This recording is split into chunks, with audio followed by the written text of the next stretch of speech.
wabarakatuh. Perkenalkan, nama saya Sahratul Azrima, semester 5 program studi Ekonomi Syariah Fakultas Ekonomi dan Bisnis Islam UIN Mataram. Pada kesempatan ini merupakan episode pertama dari POBEBIS, Podcast Fakultas Ekonomi dan Bisnis Islam. Podcast ini yang nantinya akan menjadi wadah aspirasi, bertukar informasi dan mencurahkan hati Sobat Pedi. Tentunya ditemani oleh narasumber baik dari kalangan praktisi, akademisi, dan mahasiswa yang tentunya kece-kece abis. Sebelum lanjut, jangan lupa untuk like, comment, subscribe, dan share video ini ke teman-teman kalian semuanya. Dan jangan lupa juga untuk menyalakan lonceng notifikasi agar tidak ketinggalan video dari POBEBIS. Silahkan bagi teman-teman yang mau untuk request tema yang menarik juga bisa banget. Atau mungkin teman-teman juga mau jadi host atau narasumber juga bisa. Isi langsung di kolom komentar atau bisa via DM ke IG @pedi.winmataram_official. Oke? Baiklah, ini merupakan episode pertama POBEBIS. Kita akan membahas tentang apakah PEBI adalah expect pasti atau expect sakit. Nah, ditemani oleh narasumber yang jauh-jauh datang ke sini nih. Narasumber kita ini merupakan narasumber yang sangat dicintai oleh mahasiswa di PEBI. Kalau nggak ada beliau, mungkin kegiatan mahasiswa di PEBI ini nggak akan berjalan dengan lancar. Penasaran siapa orangnya? Ini dia Bapak Dr. Muhammad Yusuf MSI selaku Wakil Dekan 3 Bidang Kemahasiswaan. Bagaimana kabarnya Diki Bapak? Alhamdulillah sehat aja di mana. Kalau boleh tahu Diki Bapak aslinya itu dari mana sih? Kalau bisa silahkan perkenalkan diri Bapak. Iya, baik, terima kasih Aja Lima. Saya dikasih nama sama ibu saya itu Muhammad Yusuf. Mudah-mudahan sama dengan namanya, ya. Jadi bisa membantu banyak orang, memberikan kebaikan untuk orang lain.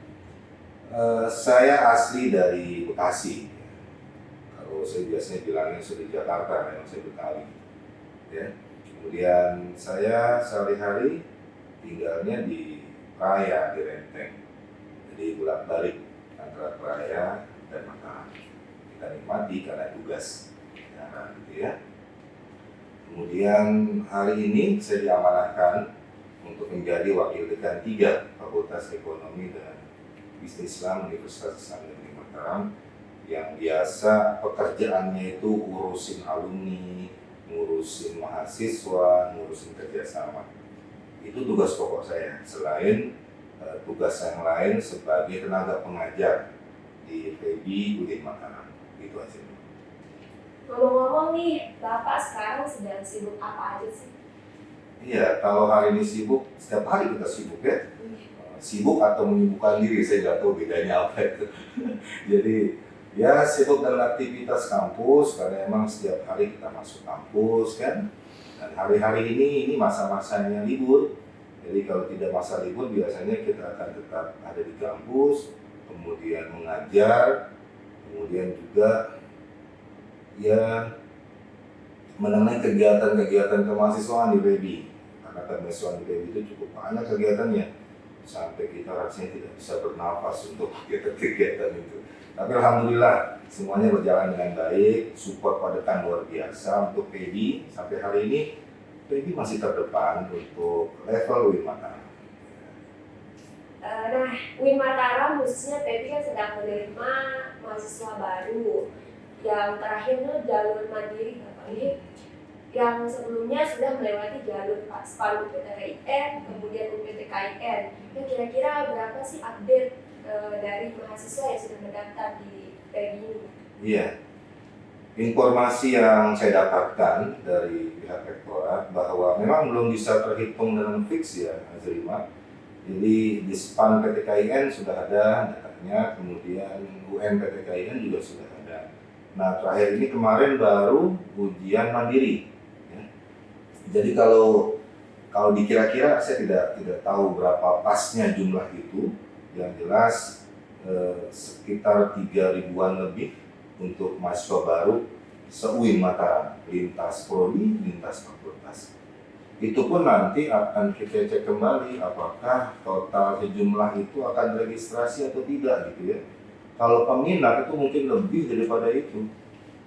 Yang kita hitung itu adalah mahasiswa yang registrasi ya.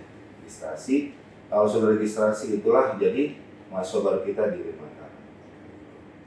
Mahasiswa baru, arti mahasiswa seharusnya sudah ditangani oleh Mata.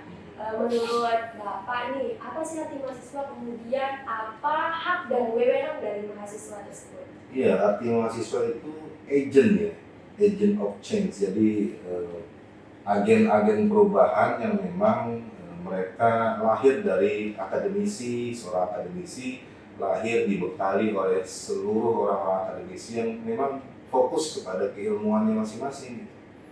Seperti halnya di PEBI, mahasiswa-mahasiswa kita itu harus mampu, harus memahami tentang apa itu Fakulti Ekonomi dan Bisnis Islam. Maka nanti mereka keluarnya pun akan menjadi agen-agen perubahan untuk ekonomi dan bisnis Islam ke depan yang lebih baik. Dan satu hal yang lebih penting adalah bahwa mahasiswa-mahasiswa kita itu, di PEBI khususnya, itu kita cetak menjadi tidak hanya sesuai dengan kompetensinya, tapi dia juga harus mampu pada saatnya nanti dia bisa mampu segalanya. Yang lebih penting adalah pada saat dia tidak mampu di kompetensi keilmuannya, dia bisa berentrepreneur, gitu, berwirausaha, karena kita bekali itu, gitu ya. Nah, selanjutnya terkait dengan hak dan kewajiban mahasiswa. Haknya mahasiswa itu diberikan pengajaran, diberikan fasilitas yang baik, karena memang teman-teman mahasiswa ini mereka berbayar untuk kuliah. Maka pada saat yang sama juga hak-hak mereka juga harus dipenuhi oleh universitas gitu. Baik itu fasilitas pengajaran, fasilitas laboratoriumnya, itu kira-kira, kemudian fasilitas yang lainnya. Nah itu hak yang kita berikan dari universitas kepada mahasiswa. Lalu kewajiban mahasiswa apa sih Pak gitu ya? Kalau kewajiban mahasiswa ya belajar, kemudian belajar itu banyak ya. Jadi belajar tidak hanya di bangku kuliah, tapi belajar itu yang melalui organisasi, internal atau eksternal kampus. Ya. Kayak Azrima umpama ini banyak aktivitasnya di kampus ya. Nah itu salah satu bentuk bahwa kita bisa belajar dimanapun. Kalau belajar di bangku kuliah itu kan sifatnya formal ya. Dan belum tentu juga keformalan pendidikan itu memiliki efek yang besar juga kepada mahasiswa. Ya pengaruhnya banyak ya, pengaruhnya banyak. Bisa saja pengaruhnya karena keterpaksaan kuliah deh gitu. Ada dipaksa oleh orang tua, kemudian pengaruh-pengaruh yang lain. Tapi yang jelas jika sudah niat untuk kuliah, maka harus fokus kuliah, serius kuliah. Jangan pada akhirnya kuliahnya setengah-setengah. Gitu. Jadi lebih cenderung ingin mendapatkan ekstra formal pendidikan. Cuma itu yang diraih, padahal banyak hal untuk belajar untuk mahasiswa itu, baik dari sisi akademik maupun non akademik. Kalau di PEBI bicara tentang non akademik sangat banyak aktivitinya, termasuk yang akademik. Itu gambaran umum tentang apa sih hak dan kewajiban dari mahasiswa. Selebihnya memang banyak hal-hal yang tidak tertulis secara teks apa sih kewajiban dan haknya mahasiswa, itu kita kembalikan ke mahasiswa masing-masing. Ya. Jadi mahasiswa itu adalah agen of change. Dan kalau di PEBI itu mahasiswa itu harus bisa berentrepreneur. Kan Niki Bapak di PEBI itu memiliki 3 fakultas, ada 3 prodi ya? Ada 3 prodi maksudnya. Ada ekonomi syariah, perbankan syariah, dan pariwisata syariah. Dan seperti yang dikatakan Bapak tadi kurang lebih ada 3.000 yang daftar. Nah, mungkin bisa dijelaskan Niki Bapak masing-masing program studi itu kayak gimana? Iya, spesifikasi masing-masing prodi kita di PEBI itu memang sesuai dengan kompetensi prodinya masing-masing ya. Seperti halnya yang tertua di PEBI itu adalah prodi ekonomi syariah. Prodi ekonomi syariah itu memang orientasinya adalah mencetak mahasiswa-mahasiswa yang mampu dalam bidang ekonomi syariah, baik di lingkup praktisi maupun akademisi. Kemudian untuk yang prodi perbankan syariah, memang kita cetak mereka sebagai orang-orang yang mampu, concern, kompeten di bidang perbankan syariah. Yang ketiga, prodi pariwisata syariah itu fokus kepada pariwisata syariah yang dia bukan sebenarnya ya. Jadi teori-teori terkait dengan pariwisata syariah itu di sana. Nah, ketiga prodi ini sejatinya adalah keinginan besar kita adalah bahwa ketiga prodi di PEBI ingin melahirkan orang-orang yang memang mampu dalam bidang kompetensinya.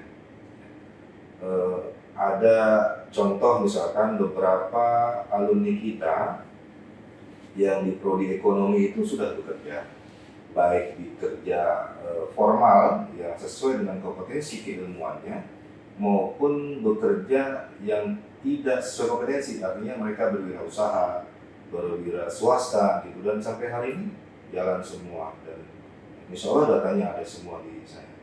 Kemudian untuk prodi perbankan pun begitu, alumni-alumni kita di perbankan itu sudah banyak yang bekerja di bank-bank komersil, di bank syariah, ada beberapa orang di Bank Indonesia gitu, juga ada yang bekerja di luar daerah gitu, semuanya lengkap ada semua, dan itu sesuai dengan kompetensi. Ada nggak Pak anak perbankan yang tidak sesuai dengan kompetensi ilmu?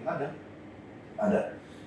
Jadi begini, niat kita kuliah itu kan sejatinya memang untuk mencari ilmu ya, sesuai dengan kompetensi ilmu yang kita dalami. Tapi pada saatnya nanti ternyata Allah tidak menghendaki sesuai dengan ilmu kita. Nah, kita bekali mereka dengan wira swasta, wira usaha, entrepreneur, dan itu banyak di alumni kita yang seperti itu. Pun termasuk dengan prodi pariwisata syariah. Karena pariwisata syariah ini prodi paling muda ya, prodi paling muda di antara dua prodi yang lain. Nah, sampai hari ini alumninya beberapa sudah ada yang bekerja di hotel ya, di hotel, kemudian bekerja di di tempat-tempat wisata gitu, kemudian di beberapa restoran dan seterusnya. Ya, ini menjadi baik untuk kita, menjadi evaluasi sebenarnya, karena yang namanya alumni itu kan menjadi cerminan ya, output dari PEBI. Jika output kita tidak maksimal, mungkin juga keberterimaan masyarakat terhadap alumni kita juga kurang gitu ya. Dan saat ini alhamdulillah PEBI masih kita anggap mampu untuk bisa memberikan kontribusi ya kepada masyarakat berupa kebersamaan mereka, kemudian bekerja mereka di level-level itu. Mudah-mudahan semuanya bisa tercapai dengan cita-citanya. Ya. Di PEBI ini sendiri kan ada sarana dan prasarana apa aja sih yang bisa menunjang soft skill dan hard skill dari mahasiswa PEBI ini, Bapak? Iya, PEBI ada 4 laboratorium. Jadi ada lab mini bank, kemudian ada lab entrepreneur, ada lab galeri investasi syariah, yang satu lagi itu lab komputer. Semua lab-lab itu memang diperuntukkan bagi mahasiswa kita. Semisal laboratorium mini bank misalnya. Laboratorium mini bank kita ini memang diperuntukkan untuk praktek mahasiswa kita, baik di ekonomi maupun di prodi perbankan syariah. Pola prakteknya ya sesuai dengan operasional perbankan syariah. Lab mini bank kita itu udah punya software perbankan syariah, kemudian ya desain seperti bank layaknya bank komersil gitu. Memang kita pergunakan untuk memberikan pengetahuan kepada mahasiswa kita tentang seperti ini loh sebenarnya aktiviti yang ada di perbankan. Begitu juga dengan lab entrepreneur. Lab entrepreneur di PEBI Mataram itu dipergunakan untuk mewadahi keinginan mahasiswa PEBI yang luar biasa. Nah, kalau di tingkat mahasiswa itu ada namanya entrepreneur muda ya, ERDA gitu ya. Nah, anak-anak ERDA ini teman-teman mahasiswa, jadi lintas prodi, ya dari prodi ekonomi, perbankan, pariwisata masuk di sana.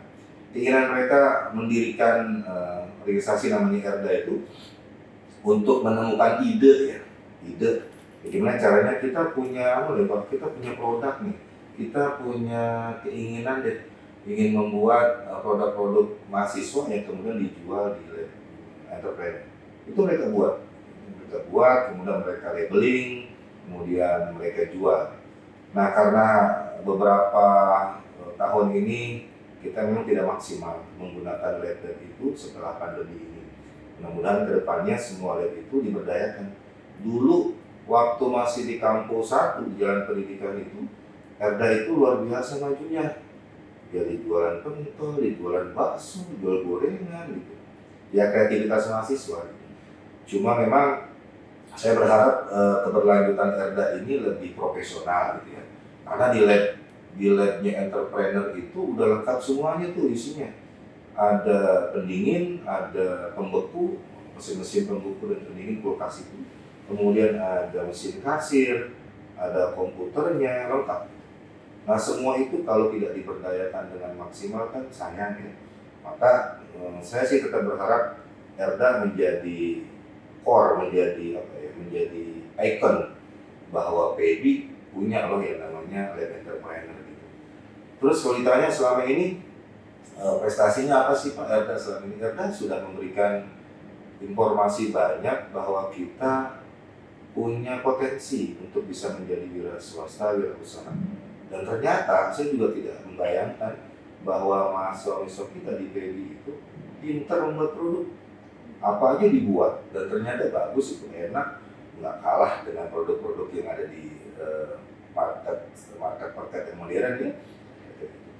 Kemudian yang lab ketiganya itu adalah GIS, jadi Galeri Investasi Syariah. Lab Galeri Investasi Syariah ini dibuat memang untuk mewadahi teman-teman yang suka dengan urusan permodalan atau pasar modal ya, terkait dengan pasar modal saham, pasar modal dan seterusnya. Dan selama ini kita sudah kerjasama dengan Pintraco ya, dan IDX ya. Dan beberapa kali sudah sering ada pelatihan teman-teman GIS. Jadi kalau tadi Erda itu entrepreneur muda, kalau di mahasiswa untuk yang GIS itu namanya lupa saya. KSPM ya, kelompok studi pasar modal PEBI Mataram. Nah itu sudah ada kelompoknya, artinya bahwa keberadaan kita lab Galeri Investasi Syariah itu memang sudah ada wujudnya. Kalau ditanya Pak isinya apa sih lab GIS itu? Isinya ya komputer, kemudian ada TV untuk melihat perkembangan saham IDX gitu ya. Itu kelihatan di sana. Dan sebelum pandemi dulu itu mereka beraktivitas, ada yang punya saham, kemudian ngecek sahamnya, real saham, bukan saham main-mainan, tapi real saham. Mereka beli saham, kemudian dia jual, dia beli lagi, dia jual lagi, seperti itu. Nah itu aktivitas di Galeri Investasi Syariah. Kemudian yang keempat ya itu lab komputer. Lab komputer kita alhamdulillah dengan adanya fasilitas baru di Mataram, kita punya lab komputer itu yang memang komputer yang bagus, spesifikasi yang cukup tinggi. Kenapa kemarin kita minta untuk kita spesifikasi yang tinggi untuk komputer itu? Agar bisa mensupport seluruh software yang ada terkait dengan pembelajaran mahasiswa. Kayak ada software akuntansi MIOP misalkan, kemudian apalagi untuk praktikum matematika ekonomi, praktikum akuntansi, semuanya ada di sana, baik software. Alhamdulillah, insya Allah untuk semester depan kita coba melakukan kegiatan-kegiatan praktikum itu di semua lab yang kita miliki. Saya kira itu aja. Gini Bapak, jika hal tersebut terjadi nih, ketika mahasiswa baru salah jurusan, salah prodi, sebelumnya kan prodi ekonomi syariah, terus pindah ke pariwisata syariah, karena sesuai passionnya di pariwisata syariah, apakah boleh jadi Bapak? Iya, perpindahan dari satu prodi ke prodi yang lain sebenarnya tidak bisa ya, karena pada saat umpama mahasiswa sudah daftar melalui SPAN atau UMPTKIN gitu ya, kemudian diterima dengan pilihan-pilihannya itu, pilihan prodinya, lalu dia pindah kan akan merubah data gitu ya, maka yang saya tahu sih selama ini tidak boleh ada perpindahan dari prodi satu ke prodi yang lain. Karena sesuai dengan surat kelulusan yang dia terima gitu. Terus gimana Pak solusinya kalau pengen pindah? Nah, solusi yang pengen pindah itu saya nggak tahu gimana solusinya. Tapi yang jelas selama ini saya tidak pernah temukan perpindahan prodi antar prodi ya dari prodi satu ke prodi yang lain. Jadi memang agak jadi menjadi problem ya buat mahasiswa baru itu. Biasanya kan calon mahasiswa itu agak labil ya, dia milih mana gitu, dia belum tahu informasi banyak gitu kan, tahu ternyata yang paling bagus kayak ini, kenapa saya pilih yang lain gitu malah. Kalau udah terlanjur gimana lagi gitu kan. Nah, ada yang bilang gini, Pak kalau gitu daftar lagi deh di Mandiri gitu kan. Daftar di Mandiri, malah kalau daftar di Mandiri menjadi double gitu ya, di tahun yang sama, di angkatan yang sama, nama dia muncul, satu di PEDI, satu di fakultas lain. So, itu kan jadi susah, gitu, jadi sulit datanya. Maka karena ini sudah terlanjur lewat, gitu ya Bismillah, Insya Allah dalami semua pilihan dan yang menentukan itu sudah ditentukan untuk kita pilihan-pilihan itu, termasuk prodi-prodi itu. Jadi saya menyampaikan pesan kepada teman-teman mahasiswa baru yang sudah mendapatkan kelulusan baik melalui SEPAN maupun MPTKN, terima saja, itulah takdir kita takdir kita dapat di prodi yang ternyata tidak sesuai dengan passion kita. Bismillah, insya itu ada hikmahnya. Ya. Kemudian mungkin Bapak bisa menceritakan nih pengalaman pahit atau berkesan mulai dari PPAK sampai saat ini. Ya tahun lalu ya kalau tahun sekarang kan belum nih PPAK-nya, insya Allah di awal bulan Agustus ya, sekitar tanggal 1 kalau nggak salah. Nah, kalau kesan-kesan ditanya kesan pahit, saya tidak pernah merasa ada kesan pahit ya. Kesan pahit itu tidak ada. Semuanya menjadi pembelajaran buat kita semua. Dari awal PBAK sampai hari ini semuanya oke, baik-baik saja, tidak ada masalah. Cuma memang yang sering terjadi itu kita seringkali mendapatkan pengurangan jumlah mahasiswa di setiap kelas, khususnya di semester 1 dan 2. Jadi mereka sudah registrasi gitu kan, kemudian sudah masuk kuliah gitu. Di tahun pertama itu mereka biasanya masih labil, mau pilih perguruan tinggi sini atau perguruan tinggi sebelah ya gitu kan, mau masuk UIN atau masuk sebelah ya gitu, itu masih labil tuh. Makanya pada saat masuk di tahun kedua itu ada yang hilang, entah 5, 6, 7 orang per kelas itu mesti hilang. Kenapa masalahnya? Mesti mereka kan pilih, mau pilih UIN atau perguruan tinggi sebelah gitu. Nah itu masih lagi. Nah kalau sudah di semester 4, 5, 6, dan 4, 5, dan seterusnya itu memang sudah tidak labil lagi. Labil bagaimana lagi gitu kan. Mundur salah, harus maju gitu kan gitu ya. Nah jadi gitu. Jadi saya berharap untuk mahasiswa baru nanti itu harus fokus kalau sudah dapatkan surat kelulusan itu, kuliahlah. Ikuti saja arus. Mudah-mudahan nanti itu menjadi hal yang tidak pernah kita mimpikan gitu kan. Allah itu kan punya rencana besar ya untuk kita. Hari ini kita kecewa dengan keputusan itu, tapi suatu saat nanti kita akan bersyukur dengan keputusan yang Allah berikan. Gitu kira-kira gitu ya. Oke. Istilahnya apa ya? Intinya tidak ada kesan pahit selama saya menjadi wakil dekan dari awal sampai akhir. Mereka masuk kuliah sejak PBAK sampai hari ini baik saja. Dan selama itu juga saya tetap bisa komunikasi dengan mahasiswa. Ini artinya bahwa sebenarnya anak-anak mahasiswa kita ini kan anak-anak kita sendiri gitu. Kalau dia punya orang tua di rumah, dia orang tua kandung kan. Nah kalau ketemu dengan kita di kampus, ini orang-orang tuanya gitu. Lalu kesah dan sebagainya terkait dengan perkuliahan, dia sampaikan ke dosennya. Kalau saya melihat biasa-biasa, itu anak kita, itu adalah anak kami yang memang harus kita layani, kita dengarkan, maunya apa gitu kan. Nah, sampai hari ini ya. Kemudian Bapak, prestasi apa aja sih yang pernah diraih oleh mahasiswa PMI baik dalam lingkup nasional maupun internasional? Iya, selama ini banyak prestasi yang sudah kita raih ya. Kalau dulu kita pernah kunjungan ya ke Malaysia dulu awal tahun 2015-16 itu kita pernah adakan kunjungan teman-teman mahasiswa kita di PEDI itu dan fakultas yang lain ke perguruan tinggi luar negeri di Malaysia, dan itu alhamdulillah memberikan efek luar biasa bagi mereka. Itu prestasi yang luar biasa yang mereka bisa berlomba, berkompetisi, berprestasi di tingkat internasional. Nah, untuk yang akhir-akhir tahun ini memang kita setelah pandemi ini kita blank ya. Tidak ada aktiviti lomba, tidak ada aktiviti macam-macam. Nah, baru di awal tahun 2021 itu kan sudah mulai tuh banyak kegiatan-kegiatan yang sifatnya memang untuk mendukung prestasi mahasiswa. Kita pernah ikutkan mahasiswa di duta pendidikan, duta narkoba, duta damai ya. Kemudian kita juga ikutkan anak-anak kita di PEDI itu ikut lomba Putri Mandalika gitu kan. Gitu. Dan juga beberapa teman-teman mari kita kirimkan juga ke luar daerah untuk prestasi.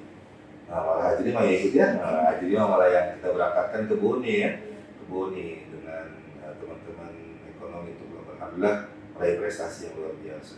Dan kemarin terakhir ini yang bulan Juli itu anak Febi, anak ekonomi juga meraih prestasi nasional untuk kategori lomba LKTI ya, lomba karya tulis ilmiah di tingkat nasional di Imam Bonjol Padang, dan itu prestasi yang bagus. Jadi saya selaku wakil dekan 3 yang menaungi terkait dengan kemahasiswaan, alumni dan kerjasama itu mendorong mahasiswa untuk ikut semua kegiatan-kegiatan yang sifatnya prestasi, yang sifatnya lomba, karena dengan prestasi itu sadar tidak sadar kita sebenarnya sudah membantu fakultas kita untuk meraih akreditasi yang unggul. Tahapan-tahapan menuju unggul itu kan memang proses yang cukup lama, tidak bisa instan ya. Jadi dari tahun ke tahun kita coba terus, tidak masalah nggak jadi juara, tapi sudah kita ikhtiar gitu kan. Ikhtiar itulah yang akan dinilai bahwa sebenarnya kita sudah sangat mampu untuk bisa bersaing di tingkat nasional. Maka saya sering titip kepada mahasiswa itu yang di PEDI khususnya, sekarang tidak lagi kita berlomba di tingkat regional PEDI, tetap pakai gitu kan. Karena saatnya kita harus mengenalkan diri kita di tingkat nasional bahkan internasional. Kalau hari ini perguruan tinggi lain banyak prestasi, kita juga punya banyak. Hari ini perguruan tinggi lain bagus namanya, hari ini UIN Mataram bisa dikenal kan gitu. Artinya bahwa semakin lama, semakin dari tahun ke tahun, PEDI UIN Mataram bahkan UIN Mataram secara umum itu sudah memberikan kontribusi yang besar untuk dunia pendidikan Islam di Indonesia. Ya. Kemudian Bapak, bagaimana sih cara Bapak untuk memberikan motivasi dan juga semangat kepada mahasiswa baik dalam perkuliahan maupun di luar perkuliahan? Iya. Bagaimana? Iya. Saya karena prinsip saya mahasiswa yang ada di PEDI khususnya, kayak umumnya di UIN Mataram itu adalah anak-anak kita, anak-anak kami di UIN Mataram. Khususnya di PEDI ini saya seringkali terbuka kepada mereka bahwa jika ada problem apapun silahkan ke ruangan. Selaku wakil dekan 3 juga saya harus terbuka diri kan. Apapun kritik, saran, masukan dari teman-teman mahasiswa terkait kemahasiswaan itu mesti saya terima, mesti saya akomodasi, mesti saya akomodir. Kalau teman-teman SEMA, DEMA, FEBI gitu, kemudian teman-teman himpunan mahasiswa program studi itu sudah biasa ke ruangan, maka ruangan saya itu nggak pernah terkunci. Nah, selagi saya di ruangan silakan saja masuk. Apa yang bisa saya bantu saya berikan. Dan untuk menyemangati mereka dari sisi akademik, saya hanya memberikan support kepada mereka bahwa inilah bentuk ikhtiar kita untuk menunjang masa depan kita kelak. Karena masa depan itu kita tidak tahu. Rizki itu kan sifatnya rahasia, sama seperti jodoh dan jodoh dan kematian ya, jodoh dan kematian maut itu. Maka salah satu rizki itu ya kita berikhtiar hari ini untuk memberikan kaya informasi pada diri kita. Melalui pengetahuan itu, belajar yang banyak gitu kan. Dengan belajar yang banyak, besok kita akan mampu untuk bersaing di dunia luar, bisa berkompetisi dengan perguruan tinggi lain kan begitu. Itu yang kita dekati. Jangan pernah, saya sering bilang pada mahasiswa saya di IPB, jangan pernah menyerah hanya karena satu persoalan atau banyak persoalan. Satu persoalan itu nggak penting. Yang lebih penting itu adalah bagaimana kita mencoba untuk terus bangkit dengan segala permasalahan yang ada di diri kita. Kalau yang paling banyak dikeluhkan oleh mahasiswa PB itu kan urusan skripsi ya. Banyak-banyak masalahnya kan. Mulai dari Pak judul kita belum diterima ini, Pak judul kita belum diverifikasi sama prodi. Ya kita coba tetap maksimalkan agar mereka cepat selesai tepat waktu gitu kan. Ada juga yang bilang, Pak skripsi kita kok akhirnya Pak lama sekali, bimbingan kita lama, seminggu cuma sekali misalnya. Nggak apa-apa, itulah proses gitu kan. Kok ada teman-teman yang mudah Pak, hanya beberapa 6-7 kali mereka bimbingan ternyata mereka sudah ACC ini, karena mereka ikhtiar. Semua kita kan punya garis yang berbeda-beda ya, garis takdir yang berbeda, maka kerjakan saja gitu.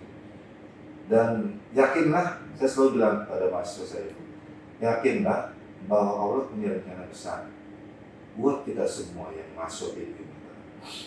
Nah, kemudian untuk menyemangati mereka pada level pendidikan non formal, misalkan di kampus yang ekstra gitu, saya juga minta bahwa kalau hanya aktivitas kita di kampus dan di kos, kan tidak bermakna hidup kita.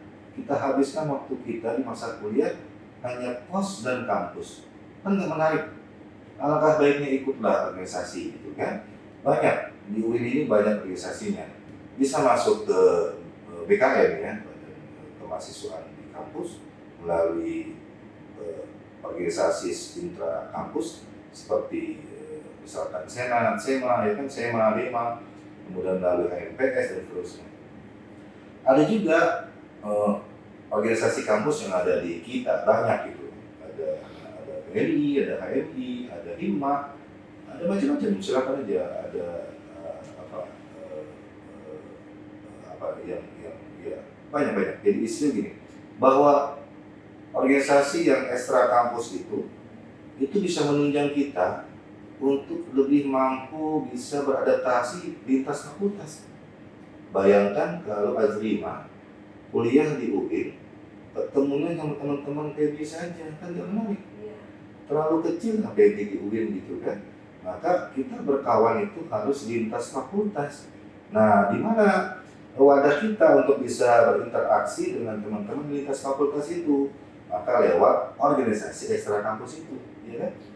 Jadi lewat OPM yang ada, OKP yang ada di kampus. Silakan ikuti saja. Artinya bahwa ini menjadi ajang untuk memotivasi diri kita, ajang untuk kita bisa memiliki kemampuan non akademik yang itu bagus untuk kita ke depan. Yakinlah, setiap organisasi itu masih memberikan efek positif bagi orang yang ikut dalam organisasi itu. Jadi menurut Bapak, selain aktif kuliah, juga harus aktif di organisasi. Iya. Mungkin Bapak bisa memberikan kita nih tips bagi yang terlalu aktif di organisasi tapi mengesampingkan. Iya, organisasi itu bagus, tapi bukan segala-galanya. Iya. Yang penting itu, yang paling penting itu kuliahnya. Iya kan? Kita kan mau masuk UIN itu bukan untuk masuk organisasi, tapi mau masuk kuliah. Mau nyari ilmu, betul sih organisasi juga tempat mencari kita ilmu gitu ya. Tapi yang paling penting itu adalah kuliah itu, belajar. Saya titip untuk mahasiswa yang baru nanti itu, kuliah itu harus tatap muka dengan dosennya. Iya, mudah-mudahan sih tahun ke depan tidak ada lagi pandemi, maka kita bisa offline kuliah kita. Keberkahan itu munculnya pada saat kita bisa bertatap muka dengan dosen kita. Kalau kuliah itu hanya status dan nggak pernah masuk gitu karena terlalu pintar, paling kuliahnya gitu-gitu aja, keberkahannya nggak ada. Ya karena saya backgroundnya pondok ya, jadi berkah itu segala-galanya. ilmu itu penting, tapi kalau nggak berkah nggak jadi apa-apa, pasti itu. Gitu. Jadi apa namanya kuliah, aktivitas di kampus itu memang harus dilakukan. Seluruh proses perkuliahan, seluruh proses akademik yang ada di UIN Mataram itu harus dilakukan, harus dilalui. Mau tidak mau, berat nggak berat, harus dilalui. Karena kita sudah masuk ke dunia itu. Gitu. Selesaikan dengan baik. Nah, bagi teman-teman yang ternyata terlalu aktif di organisasi, saya himbau ini jadinya di sini ya. Saya himbau selesaikan kuliah, bukan tetap di organisasi tapi nggak selesai kuliah, itu nggak bagus. Gitu. Orang tua kita itu kan meminta kita besok untuk sudah selesai cepat ya, bukan pintar di organisasi. Kalau kita ditanya, Ajrima ditanya orang tua ya, Ajrima kapan selesai kuliahnya? Bukan Ajrima udah masuk organisasi apa, enggak kan? Jadi kuliah yang penting. Jadi kalau ada teman-teman yang terlalu aktif di organisasi, saya titip lepaskan dulu, selesaikan kuliahnya, buat bangga, buat senang orang tua, kan gitu. Buat bukan untuk membanggakan organisasi, tapi kuliahnya, banggakan orang tua dengan bentuk keberhasilan kita menyelesaikan studi kita. Itu yang penting. Alangkah senangnya orang tua kita kalau kita selesai kuliah, apalagi tepat waktu, ya kan? Bagaimanapun itu beban untuk orang tua kalau kita nggak selesai cepat. Kan SPP lagi nanti, UKT lagi ya kan? Dan rata-rata UKT kita cukup tinggi di UIN Mataram ini. Bukan cukup tinggi. Iya tinggi banget, tinggi banget ya. Iya tinggi banget. Nah dengan adanya UKT itu harusnya kita evaluasi diri kita kan. Kita mau ngapain sih ke kampus gitu. Kita mau ngapain sih kuliah ya kuliah dong gitu. Bukan untuk dalamin organisasi. Organisasi itu penting, tapi bukan segala-galanya. Yang lebih penting itu adalah kuliahnya. Buat bangga orang tua, buat senang orang tua. Kalau orang tuanya sudah meninggal, dia akan senang lihat anaknya selesai. Jadi saya ingin kepada teman-teman yang hari ini masih aktif di organisasi, tapi belum selesai kuliah, selesaikan kuliahnya, hentikan dulu organisasinya. Gitu. Ya jadi mungkin sebelum kita tutup nih Bapak bisa memberikan pesan kepada mahasiswa di PMI khususnya buat maba yang akan bergabung menjadi keluarga besar kita. Ya, saya merasa untuk kesan di PMI ini adalah fakultas pilihan yang luar biasa. Bukan karena saya orang PMI ya, bukan saya orang PMI. Tapi memang PMI sampai hari ini punya akses yang luar biasa, punya informasi yang banyak, kemudian punya bergening posisi yang luar biasa di luar, dan tidak salah kalau teman-teman masuk ke PMI UIN Mataram mahasiswa baru, karena kita siap untuk memberikan yang terbaik, siap untuk melayani, siap untuk segala-galanya untuk kebaikan mahasiswa kita nanti setelah akhir kuliah. Saya ingin sekali melahirkan mahasiswa-mahasiswa yang handal, mahasiswa-mahasiswa yang tidak cengeng ya. Jadi mahasiswa yang semangat, pantang menyerah, nggak ngedon jika ada masalah, gitu kan? Itu yang saya inginkan. Karena besok dunianya dia akan berbeda dengan dunia kita. Hari ini Ajrima duduk dengan saya, besok adik kelasnya yang baru masuk hari ini, dia punya dunia sendiri. Dan dia juga akan punya masalahnya sendiri dengan generasinya, kan begitu. Maka PMI membekali semua itu agar mahasiswa siap untuk bisa bersaing di kancah nasional maupun regional ini. Nah, pesan saya kepada semua mahasiswa baru di Mataram, khususnya maba, mahasiswa baru dari yang masuk ke PMI,